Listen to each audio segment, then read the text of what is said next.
সিজদায় চলেন, 7 হাড়ের উপরে সিজদা করতে হবে।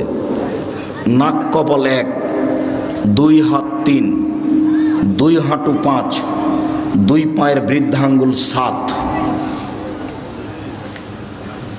সিজদায় হাত পা চুলকাবেন না। সিজদায় গিয়ে যদি গাও চুলকান তাহলে এখন মাটিতে আছে 6টে। বুঝতে পারলেন না? তাহলে আদে সমন্বয় হয়েছে, সলাৎ কবুল হবে না।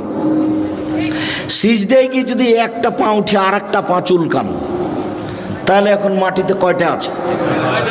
6টে। অথচ সিজদার সময় মাটিতে কয়টা থাকবে? 7টা। নাক আগে না কপাল আগে এই কথা নয়, দুটাই মাটিতে লেগে থাকবে এটা কথা। নাক কপাল 1, 2 হাত 3, 2 হাঁটু 5, 2 পায়ের বৃদ্ধাঙ্গুল 7। হাত দুটির